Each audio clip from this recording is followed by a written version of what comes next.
السلام علیکم ناظرین، نحمدہ نصلی علی رسول الکریم۔ آج میرا موضوع جو ہے وہ Sunni versus Shia issues arise between Ahmad Javed and Allama Jawad حسین نقوی۔ یعنی ان دنوں سوشل میڈیا پہ، یوٹیوب پہ احمد جاوید اور علامہ جواد حسین نقوی کے سوال جواب اور آرگومنٹس کافی لمبے چلے۔ بڑی حیرت انگیز بات ہے، حالانکہ یہ 13 دن پہلے کا واقعہ ہے جو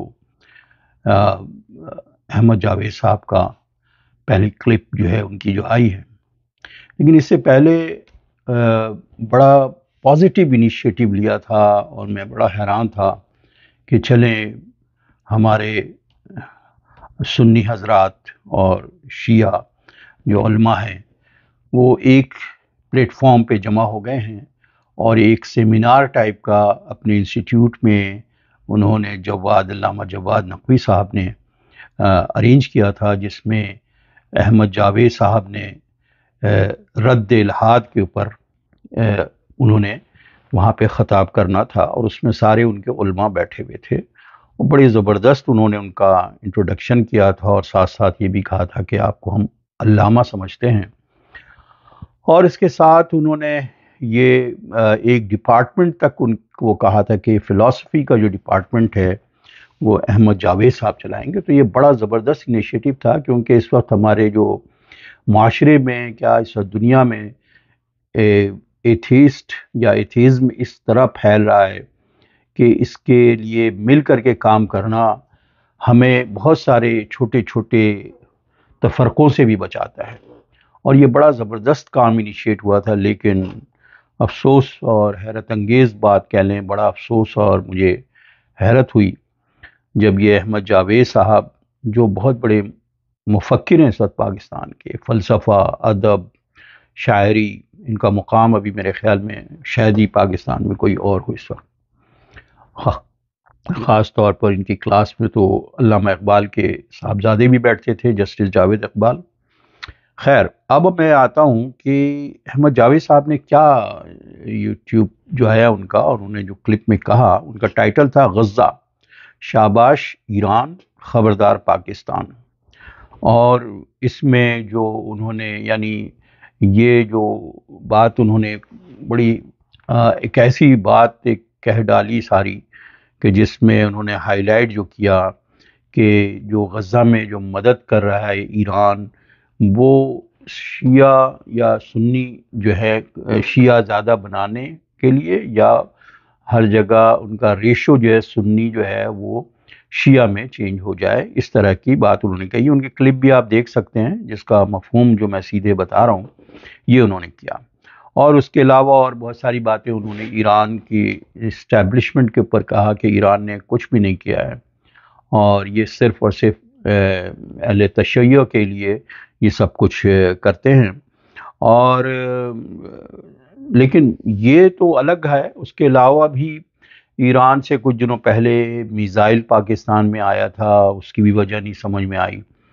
کہ یہ کیوں آیا، اور اچانک عراق کے بعد ایران نے، تو یہ بھی ایک قسم کا یہ دوسرا میزائل یہاں سے احمد جاوید صاحب کا بھی شروع ہو گیا۔ لیکن خیر، حالانکہ بڑی اچھی طرح سے گفتگو کرتے ہیں، لیکن جن چیزوں کو انہوں نے تنقید کا نشانہ بنایا، وہ کہتے ہیں کہ آخر ہم سعودی عرب پہ تنقید کر سکتے ہیں تو ایران کیوں نہیں کر سکتے؟ وہ بھی ریلیجیس اسٹیبلشمنٹ ہے، اور ایران میں بھی جو ہے سنیوں کے ساتھ یا سیستان کے علاقے میں پرزیکیوشن ہوتی ہے، وہاں عمر ڈے حضرت عمر رضی اللہ عنہ کے نام سے نہیں منایا جا سکتا، اور ابو لولو جس نے حضرت عمر رضی اللہ تعالیٰ عنہ کو شہید کیا تھا، اس کا مقبرہ ایک مزار کی شکل اختیار کی گیا ہے، تو کیوں نہیں ایران اس کو روکتا ہے؟ یہ آپ کلپ میں بھی دیکھ سکتے ہیں یہ باتیں۔ اور پھر انہوں نے یہ کہا کہ جو وحدت المسلمین کی بات کرتے ہیں یہ بالکل غلط ہے، اور پھر اس کے بعد علامہ جواد نقوی صاحب نے اس کا جواب دیا، اور وہ بڑے اگریسو اور فیری اسٹائل تھا ان کا، اور انہوں نے وہ تو ایران پہ زیادہ بات کر رہے تھے، تو انہوں نے ڈائریکٹ پھر احمد جاوید صاحب پہ کہا کہ اس شخص کے اندر بغض بھرا ہوا ہے اور یہ ہے وہ ہے، بڑے غصے کی حالت میں، اور اسی دوران ان کے بہت سارے یوتھ بھی ان کو دیکھ رہی ہے۔ تو مسد الحاد کے خلاف چلتے چلتے افسوس کی بات ہے کہ آپس میں ہی معاملہ خراب ہو گیا، اور وہ یہ کہتے ہیں کہ جناب یہ جو ہے ہم جو بھی کچھ کر رہے ہیں وہ ہم مسلمان کے لیے، آپ کوئی مظلوم ہو تو مظلوم کے لیے ہم کر رہے ہیں، جیسے کہ اللہ کے رسول صلی اللہ علیہ وسلم کرتے تھے۔ اور پھر اس کے علاوہ نہ حماس شیعہ ہے، نہ مطلب ہے کہ یہ مسجد اقصیٰ کا معاملہ ہے، تو وہ ایک ہمارا کامن گراؤنڈ ہے، ہمارا قرآن ایک ہے، ہمارے رسول ایک ہیں۔ انہوں نے یہ باتیں تو بڑے فیورس انداز سے اچھی کی، لیکن بس انہوں نے جو اپنی بات کے اندر کہ شخص کے اندر بغض ہے اور نظر آ گیا، اور یہ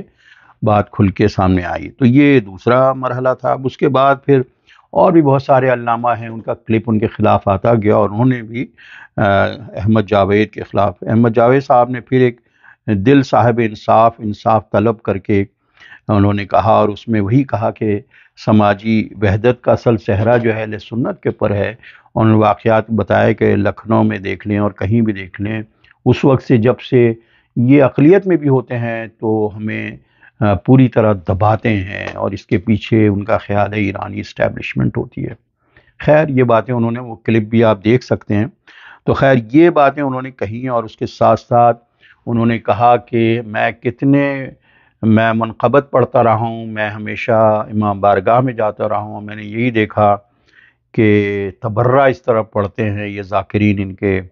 تو ان کو ذرا سے بھی کسی دل آزاری کا خیال نہیں ہوتا ہے۔ تو سماجی وحدت کا صحرا تو اہل سنت والوں کے اوپر جاتا ہے، یہ ان کے اپنے پوائنٹس تھے جو انہوں نے کہا، اور سب سے اہم پوائنٹ انہوں نے بڑی زبردست بات جو کی ہے، یہ غور طلب ہے کہ کیا وجہ ہے کہ اگر ہم کہتے ہیں کہ وحدت المسلمین کی بات جب کرتے ہیں کہ ایران یا اہل تشیع کے عالم کہتے ہیں، لیکن آپ دیکھیں کہ جامع ازہر سے جو فتویٰ آتا ہے اس میں وہ یہ کہتے ہیں کہ ایک سنی جو ہے وہ شیعہ سے شادی کر سکتا ہے،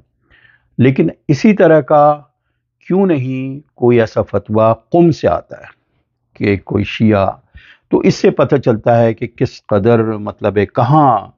جو بات کہہ رہے ہیں کہ وہ بغض والی بات اور کیا ہے، تو یہ چیز اب اس سے اندازہ لگائیں کہ کتنا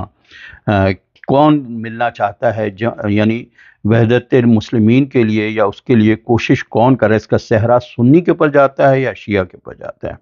یہ ان کا پوائنٹ ہے، آپ خود بھی دیکھ سکتے ہیں۔ اس کے علاوہ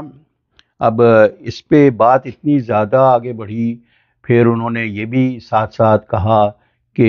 ان کے کلپ میں سارا نظر آ جائے گا، آپ کو ہم شیئر کریں گے، لیکن یہ جھگڑا، یہ کنٹروورسیز، بڑے افسوس کی بات ہے کہ الحاد کے خلاف شروع ہوا تھا، انیشیٹو ہوا تھا، اور اب جا کر کے اسی جھگڑے میں مسد فرقوں میں آپس میں مسد کنٹروورسی شروع ہو گئی۔ میرا اپنا جو خیال ہے، ابن خلدون ایک تو کہتے ہیں کہ جب کوئی بڑا واقعہ تاریخ میں ہوتا ہے، جو کہ ایک بہت بڑا واقعہ ہوا ہے کربلا کا، حضرت امام حسین رضی اللہ عنہ اور ان کے اہل بیت کے جو شہادت ہوئی ہے،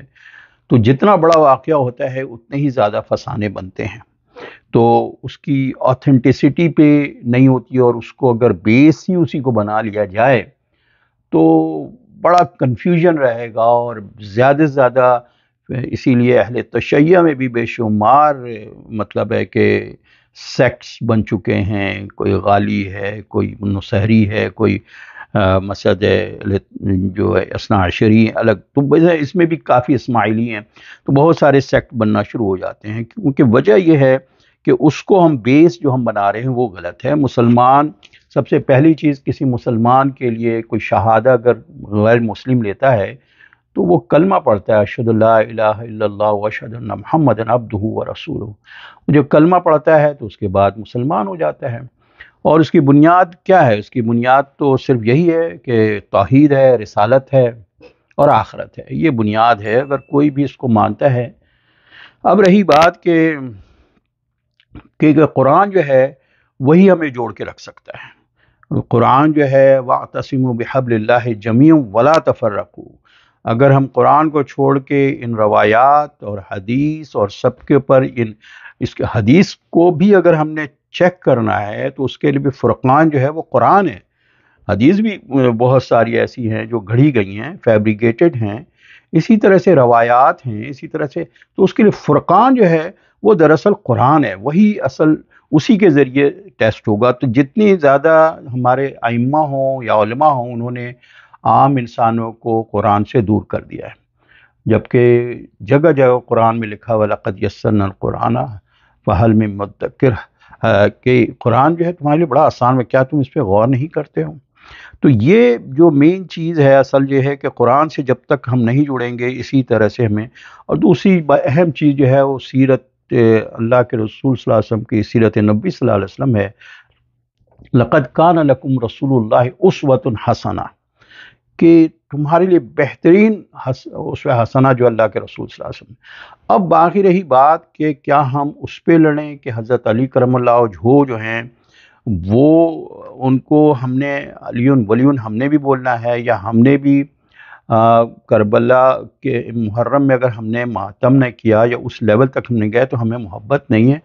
تو یہ ساری چیزیں حضرت علی کرم اللہ وجہہ ہوں، حضرت عثمان غنی، حضرت ابوبکر صدیق رضی اللہ تعالیٰ عنہ ہوں، جتنے صحابہ اکرام ہیں رضوان اللہ اجمعین، یہ تو ایک اللہ کے رسول صلی اللہ علیہ وسلم کی ایک ٹیم تھی جو انہوں نے 23 سال میں اس ٹیم نے کہاں سے کہاں تک اسلام پہنچا. اور کیا اللہ کے رسول صلی اللہ علیہ وسلم ایک نعوذ باللہ ایک ایسے سلیکٹر تھے کہ جو جنہیں ہم ان کے سلیکٹ کیے ہوئے لوگوں کو تبرہ نعوذ باللہ ہم پڑھیں؟ ہمارے لیے تو حضرت علی کرم اللہ وجہہ بھی بہت بڑے ہیں، ہم سوچ نہیں سکتے ہیں کہ جو کہ وصی بھی ہیں اللہ کے رسول صلی اللہ علیہ وسلم کے، داماد بھی ہیں، کزن بھی ہیں. خیبر کی فتح کو آپ لے لیں تو اسی طرح عثمان غنی رضی اللہ عنہ ذو النورین ہیں جو اللہ کے رسول صلی اللہ علیہ وسلم اپنی بیٹیاں ان کو دی ہیں، اور یہ بھی کہتے تھے کہ تیسری بھی ہوتی تو عثمان غنی رضی اللہ عنہ کو دیتے ہم. حضرت خالد بن ولید رضی اللہ تعالیٰ جنہوں نے قیصر و کسریٰ کو زمیں بوس کر دیا. اور مطلب ہے کہ ایسے ایسے صحابہ ہیں، حضرت ابو ذر غفاری رضی اللہ تعالیٰ عنہ ہے جن کے متعلق اللہ کے رسول صلی اللہ علیہ وسلم یہ کہتے ہیں کہ اگر آسمان کے نیچے کوئی سچا انسان حضرت عیسیٰ علیہ السلام کی طرح ہوتا تو ابو ذر غفاری ہوتے. تو عمر بن خطاب رضی اللہ تعالیٰ عنہ یا ابوبکر صدیق رضی اللہ عنہ نے اسلام کا وہ نظام قائم کر کے دیا جس کی مثالیں آج دنیا لیتی ہے. یعنی آپ دیکھیں عمر لا کہیں چل رہا ہے، آپ اس کے علاوہ کہیں آپ دیکھیں کہ دی 100 بک جو لکھا ہے اس میں حضرت عمر بن خطاب رضی اللہ عنہ کا بھی نمبر ہے، اس میں رینک کیا ہے، حضور صلی اللہ علیہ وسلم کو نمبر 1 رینک کیا ہے. تو آج جو غیر مسلم جب اس بات کو مانتے ہیں، مہاتما گاندھی جو 1937 میں جو اخبار ہریجن میں لکھتا ہے یہی بات کہ جس طرح کہ کانگریس جیتتی ہے کہ آسٹریٹی کو اپناؤ، وہ آسٹریٹی جو حضرت عمر بن خطاب رضی اللہ عنہ اور حضرت بکر صدیق رضی اللہ عنہ نے اپنائی تھی، جبکہ ایک پورے امپائر کے وہ جنہوں نے پورے امپائر کو گورن کیا ہے. تو وہ غیر مسلم جو ہے، تو ہمیں چاہیے کہ ہم کعب بن اشرف کو تبرہ کریں، ہمیں چاہیے کہ ابو جہل کو تبرہ کریں، ہم اللہ کے رسول صلی اللہ علیہ وسلم کمپینین کو. اور یہ غلط قسم کے روایات عبداللہ بن سبا کو کیوں نہیں کرتے ہیں آخر ہم تبرہ؟ جو جڑ ہے، جو روٹ کاز ہے، حضرت عثمان غنی رضی اللہ عنہ کی شہادت کے وقت میں اس نے گروہ بنایا تھا اور اس حد تک آگے پہنچ گیا تھا کہ جو غالی ہیں وہ اسی نسبت سے زیادہ تر ہیں سب، کہ حضرت علی کرم اللہ وجہہ کو الوہیت کی طرف یعنی اس طرف لے کے چلا گیا تھا اس طرح. تو اس پہ حضرت علی کرم اللہ وجہہ نے کہا کہ ہم تمہیں آگ میں ڈال دیں گے. تو حضرت علی کرم اللہ وجہہ اس سارے جو نظام، ایون خلافت راشدہ جو حضرت عمر بن خطاب، حضرت ابوبکر صدیق، اس سب میں مشورہ کار کون تھے؟ حضرت علی کرم اللہ وجہہ تھے. آخر انہوں نے یہ سب باتیں کیوں نہیں کی؟ تو اس کے لیے ایک عجیب سا تقیہ کا لفظ استعمال کر دیا جاتا ہے. تو یہ ساری میرے خیال میں تو اللہ ہم سب کو ہدایت دے اور ان جھگڑوں میں ہم نہ پڑیں۔ اور وہی بات میں کہتا ہوں کہ اگر ہم قرآن کو جس کے متعلق لو انزلنا ھذا القرآن علی جبل لرأیتہ خاشعا متصدعا من خشیۃ اللہ، اگر اس قرآن کو پہاڑ پہ بھی اتارا جاتا تو اس کے خشیت سے ریزہ ریزہ ہو جاتا۔ تو ہم نے جو ایک سورے میں جو قرآن میں بتایا گیا ہے کہ اللہ کے رسول صلی اللہ علیہ وسلم اسی کی شکایت کریں گے کہ اے اللہ ہماری امت اس قرآن سے کو پس پش ڈال دیا، اور ہم تاریخ اور ہر ایک کے الگ الگ جو قصہ کہانیاں جس طرح ہم بیان کر رہے ہوتے ہیں اس کے اوپر ہم ڈیفر کر رہے ہوتے ہیں۔ ہر ایک چیز کا لٹمس ٹیسٹ جو ہے وہ اصل قرآن ہے۔ تو ہمیں اصل قرآن حضور صلی اللہ علیہ وسلم کی سیرت طیبہ اور یہ سارے ستارے ہیں، صحابہ اکرام رضوان اللہ اجمعین، اور کیا کہتے ہیں اہل بیت، جن سے ہم کیا وہ وقت ہم بھول جائیں گے جب اللہ کے رسول صلی اللہ علیہ وسلم غار ثور میں حضرت بکر صدیق رضی اللہ عنہ کے ساتھ تھے، معراج کا واقعہ ہوا تو ابو جہل نے حضور صلی اللہ علیہ وسلم سے جب معراج کا واقعہ سنا تو جا کے اس واقعے کو ابو بکر صدیق رضی اللہ عنہ کو کہتے ہیں کہ کیسی کیسی باتیں کر رہے ہیں تمہارے رسول بہکی ہوئی۔ تو حضرت ابو بکر صدیق رضی اللہ عنہ نے بغیر سنے ہوئے اللہ کے رسول صلی اللہ علیہ وسلم کو کہا کہ جو اللہ کے رسول کہتے ہیں وہ سچی بات ہے۔ تو ایسی ایسی باتیں ہیں، اور ہم آپ دیکھیں خالد بن ولید رضی اللہ تعالیٰ عنہ جن کا خطاب جو ہے سیف اللہ کا خطاب دیا گیا، اور دنیا جو ہے آج وار اسٹریٹجی اگر سیکھتی ہے تو خالد بن ولید رضی اللہ تعالیٰ عنہ سے، لیکن ہم نے ان سب لوگوں کو اب حضرت علی کرم اللہ وجہہ کو یہ سوال یہ کہ کسی بھی گھر کو اگر توڑنا ہو تو آپ اس ٹیم کے اندر یا ان بھائیوں کے اندر آپس میں کمپٹیشن کروا دیں کہ تم اس سے بڑے ہو، تم اس سے بڑے ہو، اور یہاں سے لڑائی شروع ہو گئی۔ اور یہ کام کیا ہے عبداللہ بن سبا نے، عبداللہ بن سبا، اور اس کو آپ اٹھا کے تحفۃ اثنا عشری انہوں نے لکھا، شاہ ولی اللہ رحمۃ اللہ علیہ، اس کو آپ ریفر کر سکتے ہیں، اس کا جواب دے سکتے ہیں اگر کوئی عالم ہے آپ کے اہل تشیع کے۔ تو یہ کہنے کا مطلب ہے کہ ہمیں چاہیے کہ ہم جو ہے وہ کیا کہتے ہیں ہمیں چاہیے کہ ہم جو ہے وہ ایک ریفرنسز کے طور پر کو استعمال کریں، لیکن اصل جو بیس ہمارا ہونا چاہیے وہ یہی ہونا چاہیے کہ جس چیز کی اللہ تعالیٰ نے حفاظت کا وعدہ کیا ہے وہ قرآن ہے، یہ ہمارا بیس ہے، اور سیرت طیبہ ہے، حضور صلی اللہ علیہ وسلم کی سیرت ہے، اور اس کے ذریعے ہم باقی ریفرنسز سے کسی ایک کے اوپر بھی عمل کرتے ہیں تو بہت بڑی بات ہے۔ اور اس کے ساتھ ہی میں آخری ایک بڑا اس سلسلے میں جو ایک کانفلکٹ ہے شیعہ اور سنی کا، اس کے اوپر مولانا آزاد رحمۃ اللہ علیہ کا بڑا اچھا ایک بیان کا ایک آرٹیکل انہوں نے جو اپنی کتاب میں لکھا ہے، سورہ طٰہٰ کو ریفر کرتے ہیں۔ سورہ طٰہٰ میں حضرت موسیٰ علیہ السلام فرعون کے سوال و جواب منقول ہیں۔ فرعون کا دوسرا سوال یہ تھا کہ فما بال القرون الاولی، جو لوگ پچھلے عہدوں میں گزر چکے ہیں ان کے لیے کیا ہوتا ہے؟ یعنی اس نے جب سوال جواب کر رہا تھا حضرت موسیٰ سے تو اس نے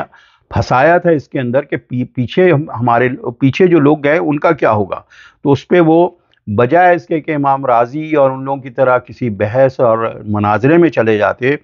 لیکن وہ کیا جواب دیتے ہیں؟ فرعون کا سوال مجادلہ تھا، لیکن انبیاء اکرام کا طریقہ دعوت یہ نہیں ہوتا ہے کہ بحث میں الجھیں یا دوسرے کو الجھائیں۔ حضرت موسیٰ علیہ السلام نے کاوش پڑھنے سے انکار کر دیا اور کہا ہم جانتے ہی نہیں اور ہمیں اس کا خواہش مند بھی نہیں ہونا چاہیے کہ جانیں۔ آگے جا کے وہ پڑھتے ہیں کہ گویا اب سوال یہ مولانا فرماتے ہیں، یعنی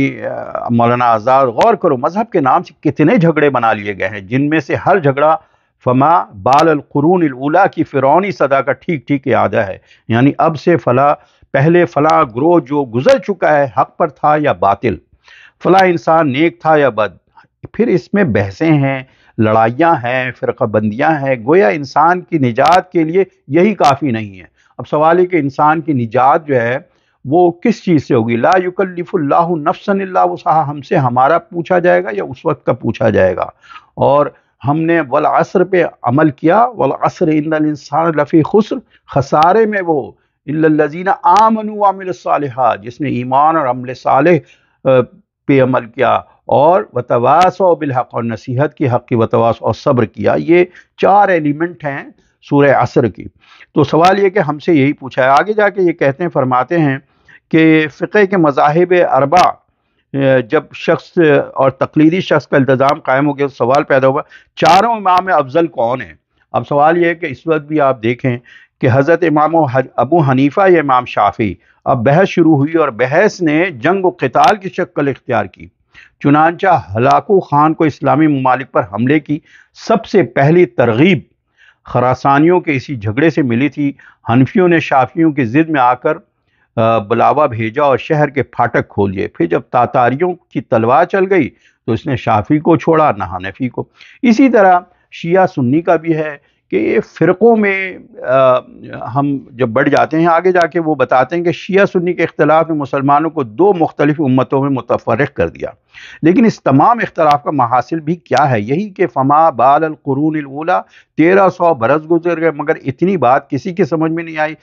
اس کا جواب موسیٰ علیہ السلام نے کیا دیا؟ علمہ عند ربی فی کتاب لا یدل ربی ولا ینسا۔ تو یہ جو سوال ہے یہ تو فرعون کا تھا، جواب موسیٰ دے رہے ہیں، موسیٰ علیہ السلام، اس بات کا علم میرے پروردگار کے پاس نوشتے میں ہے، میرا پروردگار ایسا نہیں کہ کھویا جائے یا بھول میں پڑ جائے۔